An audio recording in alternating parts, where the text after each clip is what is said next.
The movie really is about the collective unconscious. What Jung would say is the collective unconsciousness and how dreams, how our brains are connecting more now than ever before, and we're all thinking almost like the same thoughts, and it's all happening very quickly.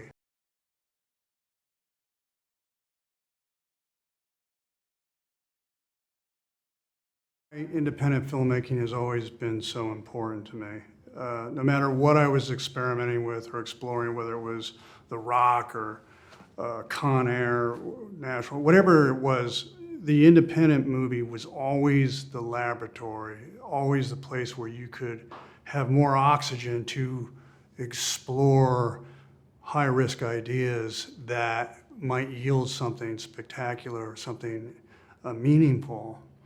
Vampire's Kiss was my laboratory, which enabled me to do Face Off. I figured it all out there, where I could go the range.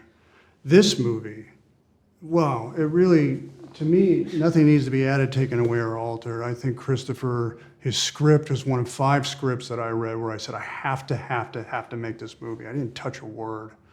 They were Leaving Las Vegas, Vampire's Kiss, Adaptation, Bringing Out the Dead in Dream Scenario.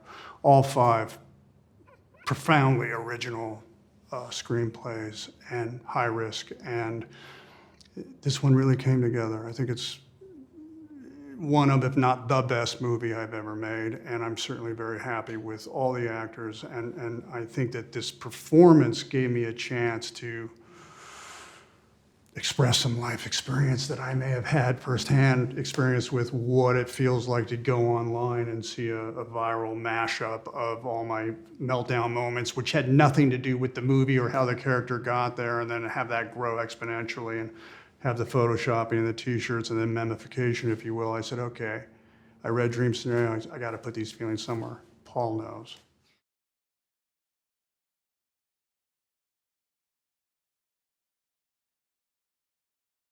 Different You got it. Yeah. It's a totally different animal. You know, we didn't think about things like clickbait when I started out, when I was doing Ballet Girl.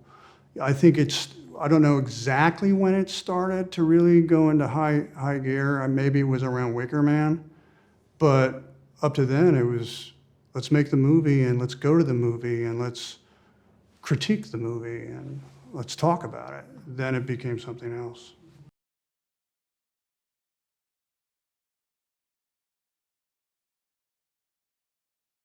Yes. You are. Yeah.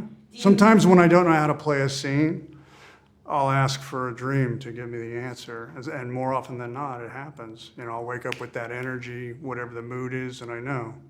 Probably stressing out about the scene itself and how to play it, and that contributed, lack of oxygen or something while I'm sleeping. But it helps, you know. And David, you mentioned, yeah, he's a maestro. But what's interesting about Lynch and Wild at Heart was it wasn't necessarily on the page. See, David fosters an environment with music, and he'll come in, hey, Nick, sing a song about, I want you to sing an opera song about cotton balls. What? And then I have to come up in my mind on the spot, sing an aria about cotton balls.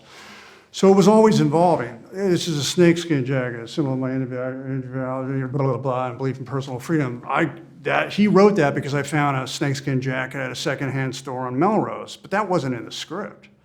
Yeah. That's crazy. Yeah, I saw your impressions of him online. I was very impressed. Of who? Of David. Oh, David, I hope he's not upset with me. But how can you not? He's such a great, charismatic force. It's a compliment. Of course, he knows. Yeah. And I was Cinema is a road. This is Martin Short doing David Lynch. Cinema is a road. It's a dark road, and people, situations become obscured.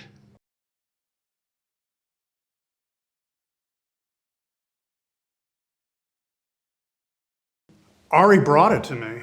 I mean, Ari and I only were communicating via email, so a lot of the tone was lost because you can't always get the tone through an email. So I have yet to really sit down and have a cup of coffee with him. But yes, Ari is somebody that I'm hugely drawn to his work is so compelling. So hopefully one day we can find something to do together. But yes, I think he was a very strong influence on the picture, especially on Christopher.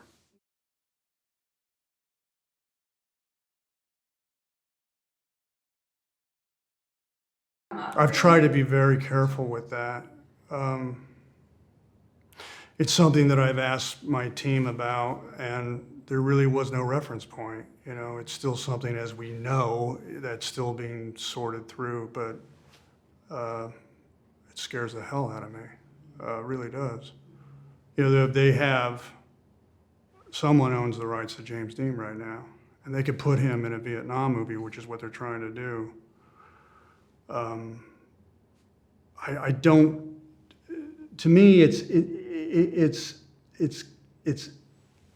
inhumane, okay? It's inhumane. It doesn't get any more inhumane than AI. You know, people are gonna lose jobs, and I'm sure he, from the beyond, would not be happy about it, you know? I'm not happy about the idea of a new Beatles record coming out and John Lennon's voice is going to be AI. I'm not happy about that. If you want to do that, use Julian. He's a vocal twin for his father. I'm sure John would like that, you know. Scares the hell out of me.